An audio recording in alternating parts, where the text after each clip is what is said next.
Hi, I'm Jake. I make RPG supplements and videos about Pathfinder 2, or PF2. I love PF2! And I finally got the books I was waiting for! Alright, so I don't know why, but Paizo's just been behind on giving out, I think, all of their press, the PDF copies of their books. I'm not sure why, but they have been busy with PaizoCon, so it's just happening. But I have two wizard schools to go over today. The first is from Shades of Blood, the Adventure Path. It's School of Magical Technologies. And the second one is from Shining Kingdoms. I don't know why I forget the name of this book. School of Gates. They're both really cool for different reasons. And I'm going to be doing a few different, several videos on Shining Kingdoms because it has a lot of archetypes and pets. And you know I love pets. Hi, I love you too. Loot is trying to help me mouse today, so I'm sorry if the screen gets fucked up. Blame the kitty. Yeah, hi. Okay. School of Magical Technologies. So Shades of Blood, the Adventure Path, has strong tones of machinery and undead. And so I would love to play this adventure with someone. But until then, there's cool stuff to come from it. The Sanguimancer was one of them, which was sad. It needed more flavor, more oomph. You telling me blood magic can only help defend you and heal other people? That's all it can do? That's it? I don't know. I don't like that. All right, so School of Magical Technologies. If you want to skip to the second school, the one from Shining Kingdoms, the School of Gates, go to this time here. Otherwise, I'm going to do the lore of the School of Magical Technologies before I get to the curriculum. If you want to get right to the curriculum, go to this time here. So, School of Magical Technologies. At the height of ancient Aslant, the study of magical technologies, better known as Magitech, which is also in Starfinder, which I love, was considered among the most prestigious of arcane specializations, and practitioners were both well regarded and well paid. While some Magitech specialists trained in academies or as apprentices, others studied at religious cloisters dedicated to the worship of Amaznen, a now-dead god of invention and magic. Amaznen, like amazing? Amaznen? That's funny. Today, practitioners are more likely to learn from scraps of ancient spell books, forgotten lore unearthed in Aslanti ruins, or from a time-displaced graduate like Anareth Zorilin. I love fantasy names. One of my old players chose the name Anazira. I'm like, where'd you get that? He's like, it's Arizona spelled backwards. Modern Magitech schools exist today, divorced from their ancient Aslanti origins, but no less prestigious, including the famed Clockwork Cathedral in Absalom and temples of Bri, goddess of clockwork and invention. I love Bri. She's just cool. As a student of magical technologies, you've learned the art of fusing magic with mundane technology to create something truly unique. So the curriculum I'm going to go over in detail right now. If you want to skip to the focus spells, go to this time, because the focus spells are really cool. That's why I want to talk about this one. All right, so curriculum. Cantrips, needle darts. Kind of makes sense. And shield. All right. First rank, mending, runic weapon, summon construct. That all makes perfect sense for runes and magitech and armor and machinery. Second rank, animated assault, dismantle. Perfect. I mean, they fit the theme perfectly. Third rank, shrink item, obviously perfect. Wooden double, little boring, but it's useful. And it fits the theme because it's just crafted item. Fourth rank, creation, weapon storm. I love weapon storm. And creation makes perfect sense. It's not as cool as it used to be. I wish creation were cooler, but that's a separate argument. Fifth rank, impaling spike, wall of stone. This is a fun subclass. This school of study is really fun. Sixth rank, field of razors and petrify. Why petrify? Turn something to stone? I don't like that one in here, but it's a good spell, so screw it. Seventh rank, beheading buzzsaw. I love that one. Lifewood cage. So you throw a saw blade and it can decapitate people. It's just fun. Anyway, Lifewood Cage, sure, fits, because it's a crafted item. 8th rank, Ferris Form, Quandary. I guess Quandary, because you have to be smart, and it's a riddle sort of thing, because I don't know. Ninth rank, but Quandary's good. Ninth rank, Resplendent Mansion. I love when somebody is given spells that are just for downtime and fun. I guess that one is during an adventure to rest, but it's still cool. School spells initial Augmented Body and Advanced Conjured Clockwork. Let's look at Augmented Body. Focus 1. Uncommon, Concentrate, Focus, Morph, Wizard traits. Duration 1 minute. It's one action. You magically augment your body with clockwork parts and Magitech innovations. Choose any one effect of your choice. You can dismiss the spell. I gotta say, first off, I love that it's not sustained and that it just lasts for a minute. I love that kind of spell because you can just set it and forget it. Go do something else. Ablative Plating is one of the 4 options. You coat your body with metal plates that protect your vital organs. You gain resistance 1 to physical damage. That increases with level. So, obviously, resistance to physical damage is great, especially for a squishy wizard.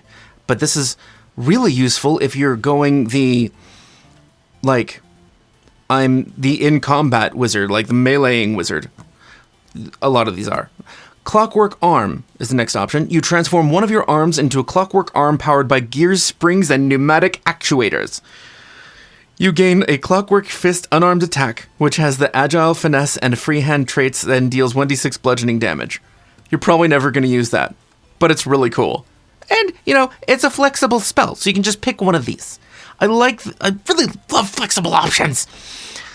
Third option is Spined Fingertips. Your fingers sprout microscopic metal spines that enable you to cling to surfaces like a spider. You gain a climb speed of 20 feet. That's great at first level. Spring-loaded legs. Your leg muscles are augmented with powerful springs. You gain a plus 10-foot status bonus to your speed and double the distance you leap. This is an amazingly useful focus spell. I wish all the focus spells were this versatile and useful and powerful. It's just a great school. All right, so when it's heightened to 3rd rank, the ablative platings, that's hard to say, ablative plating. When the ablative plating's resistance increases, it increases to 2 at 3rd rank, the Clockwork Fist becomes a +1 striking weapon. Great, that keeps you on par. When it's heightened to 5th rank, the ablative plating's resistance increases to 3, and the Clockwork Fist is a +2 striking weapon. Heightened to 7th, the ablative plating's resistance increases to 4, and the Clockwork Fist is a +2 greater striking weapon. Great. Heightened to 9th, the ablative plating's resistance increases to 5, and the Clockwork Fist is a +3 major striking weapon. It's beautiful. This is just beautiful. It's an amazingly useful and powerful focus spell. I wish they were all this good. And you're not, like, trading something for it. Like, your core curriculum spells are still good. All right. The 4th rank focus spell is Conjured Clockwork. It takes 2 actions. It has the traits Uncommon, Concentrate, Focus, Manipulate, Wizard. Range 60 feet, area 10-foot burst. Defense, basic reflex. Kitty fur is tickling my leg. You conjure a complex clockwork device on the ground and cause it to slowly spread across the battlefield. Duration is sustained up to 1 minute. The area is difficult terrain. Each creature that enters or ends its turn in the area takes 2d8 slashing damage with a basic reflex save. A creature can take this damage only once per turn. On subsequent rounds, the first time you sustain the spell each round, you can expand the radius of the clockwork device by 5 feet. I love it. It's an AoE that keeps doing damage and you can make it bigger. I'm a little disappointed that you can't also move it, but it does give difficult terrain and it keeps getting bigger. That's a very strong, offensive, and tactically useful spell. So overall, School of Magical Technologies, thumbs up. I question one of the spells at most, like Petrify. What? But it's okay because it's a good spell. Yeah. All right, now on to Shining Kingdoms. Yes, I love you. Hi. I'm sorry, he crawled onto my mouse pad and he looked up at me. I have to give him attention. That's it. Video's over. I have to give him attention. No, the next school is School of Gates. It's an uncommon arcane school. If you want to skip to the focus spell, go here. Otherwise, I'm going to read the lore and go right into the curriculum. School of Gates, uncommon arcane school. Some are content to stay in place and let the world shape them, but you prefer to move at your own pace. You've studied the ancient Ayudara and other structures to learn the magic of transposition, using your knowledge to move across great distances and even planes. With knowledge as your path and magic as your key, there's no door you can't open and no world you won't explore. dramatic. I like it. And curriculum. Cantrips are message and telekinetic hand. So this is all about movement and displacement. Like messing with the space between spaces. So telekinetic hand obviously is useful, and message I don't like, but so it's still useful. First rank, fleet step, lock, thoughtful gift. I love all of those, particularly fleet step. Second rank, knock, warping pull. And warping pull is a new spell. It's second rank, obviously. It's a reaction. Don't type. It has the traits Uncommon, Concentrate, Manipulate, Teleportation. Traditions, Arcane, Trigger, an effect would deal damage to an ally within range. So this is not just for this school. Anybody can take this, but it is part of this core curriculum. Alright, Trigger, an effect would deal damage to an ally within range. Range 30 feet. Targets one willing creature that would take damage from the triggering effect. You get an ally out of danger with a teleporting pull. You teleport the target to an unoccupied square up to 10 feet closer to you. The target gains resistance 5 to all damage against the triggering effect. Fuck yeah! That's great! I love transportation spells. And I just have to say for a moment, aren't these spangly boots awesome? The resonating crystal boots? I want those. Just to wear. In case any of you are new to the channel, this is Loot. He does our once per month Loot's Choice drawing. And the other one you see around here, white poof ball named Gast. Okay, next rank. Third rank. Echo Jump and Trade Items, both of which are new spells. New spells are awesome. Okay, Echo Jump. Third rank, obviously, 2 actions. Has the traits Uncommon, Concentrate, Force, Manipulate, Teleportation, Traditions, Arcane, and Occult. Range 30 feet, area 10-foot emanation, Defense, Basic, Reflex. You teleport to an unoccupied space within range, leaving behind a faint echo of your form that explodes with magical force. Each creature within a 10-foot emanation from your previous location takes 4d8 force damage. And every 2 ranks the spell is heightened, it increases the range by 10 feet and the damage by 3d8. I love this. Yeah, it does take 2 actions. But it's so cool. It's really useful, mostly for movement and tactics and getting across chasms or whatever. But it's also any direction, so you can get up to a ledge or up to the ceiling and fall. and it also does damage from your previous location. It's useful for any wizard, because even if it's just for the damage, it still does force damage, which is almost never resisted or prevented. Trade Items is a 2-action, 3rd-rank spell. It has the traits Uncommon, Concentrate, Manipulate, Teleportation, Traditions, Arcane, Divine, Occult. Range 60 feet. Targets 1 item you're holding and 1 item in another creature's possession you can see, each no more than light bulk. Defense, Reflex. You magically swap an item you're holding for another that someone else has. The second item appears in the hand you were holding the first item, or it falls to the ground in your square if you're unable to hold it, and the first item appears in the same place on the other creature's possession where the second item was, held in a hand or attached to a belt, for instance. If the second item is in the possession of a creature unwilling to relinquish it, they can prevent the transposition with a successful reflex save. It can be no more than light bulk, but this can be weapons. There's no reason that you can't disarm at a range of 60 feet with this. And that seems to be what it's made for. This is awesome. Heightened 5th rank, each object's maximum bulk increases to 1. If one of the items is 1 bulk and the other isn't, an unwilling creature gains a +2 circumstance bonus to their saving throw. Okay. This is a really good spell. I would definitely take this every day. Sure, it's situationally useful, but that situation is your opponent has to have items. Which is most opponents.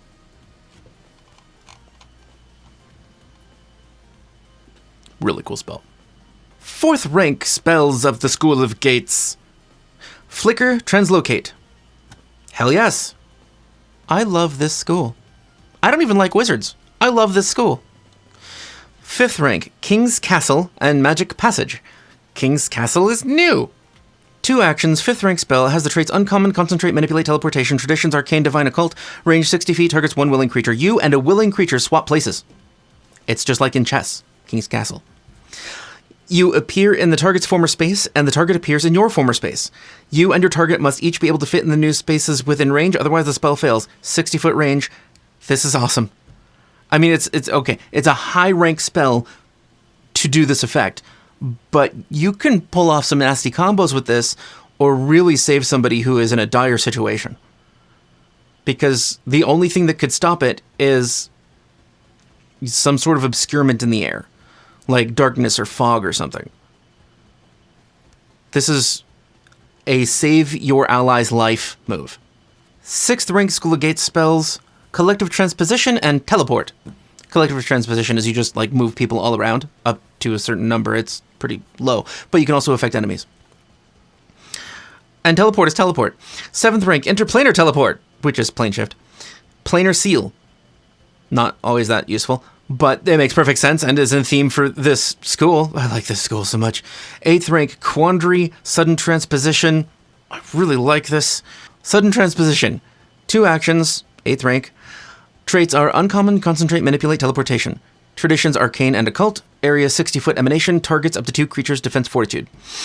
You wrench the targets off their feet, forcefully teleporting them within the area. This is not a friendly thing to do, so this is not to affect your allies. The creatures must each be able to fit in their new space, and their positions must be unoccupied entirely within the area and in your line of sight. Each target attempts a Fortitude save. Critical success. The target can teleport if it wants, but it chooses the destination within the area of the 60-foot emanation. Success. The target is unaffected. Failure. You teleport the target and choose its destination. The target takes 10d10 bludgeoning damage. Okay, it's an appropriate amount of damage for 8th rank spell, but you move them and they take a bunch of damage. This is Hurl Through Hell from D&D. Oh, that's neat. Critical failure. You teleport the target and choose its destination. The target takes 20d10 bludgeoning damage and is knocked prone. Because it's a critical failure on a spell, they take twice the damage. But they're knocked prone too, so that's cool. I really like this school. Finally, the 9th rank spell is Forest of Gates. Obviously, that's a new spell too. Here we go. Forest of Gates. It has the traits Uncommon, Concentrate, Manipulate, Teleportation, Traditions, Arcane, and Primal. Cast is 10 minutes. Range is 1,000 miles. The targets are you and up to 6 willing creatures touched. Duration is an hour. This one's a little bit lengthy, so bear with me. You transport yourself and your allies to a peaceful extraplanar realm of towering trees, each of which holds a misty gateway to another location. When you cast the spell, you choose a specific destination within 1,000 miles that you can identify by its position relative to your starting position and by its appearance, or other identifying features. Incorrect knowledge of the location causes the spell to fail.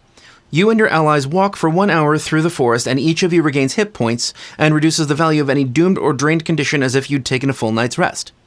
At the end of the journey, you attempt a DC 40 Arcana or Nature check to find the correct gate to your desired location. So no matter what, you heal, and you're off of the plane for an hour. It's just neat. So, critical success on your DC 40 Arcana or Nature check. You and your allies arrive within 1,000 feet of your desired location. Success, you and your allies arrive within 1 mile of your desired location. So this is just a group transportation spell that also heals you, and you are not on that plane for the next hour. That's kind of fun, and can be used to avoid enemy scrying at that level. That might matter. Failure, you and your allies arrive within 10 miles of your desired location. Critical failure, you and your allies exit the forest within 1 mile of your original location. That might still be okay. Depending. Probably not. But it's a neat spell. I kind of love the idea of messing with the GM by just saying, okay, so it's a forest of portals, right? So each of us goes to a different one. That's mean. But I find it funny. That's when the GM is just like, you know what? Fuck you. They all go to the same place. And now the School of Gates focus spells. Friendly Push into traffic. First rank focus spell. It takes 1 action. It has the traits Uncommon, Concentrate, Focus, Manipulate, Wizard, range 60 feet, targets 1 willing creature's duration, sustained up to 1 minute. You exert magical force to propel a willing creature up to 10 feet in a straight line, including upward, which I love. Though if they aren't on solid ground or have another way to maintain their height, such as fly speed, when the movement ends, they fall. When you sustain the spell, you can move them again, or choose a new target within range and move them instead. You can cast this spell on an unconscious ally, and if you do, the movement from the spell doesn't trigger reactions. So I guess it does trigger reactions if they're conscious. Heightened rank 4, the distance increases to 20 feet. Heightened 7th, the distance increases to 30 feet. Now, this is not a lot of distance, but it might be tactically important. It doesn't say that they have to be pushed directly away from you, you just maneuver people.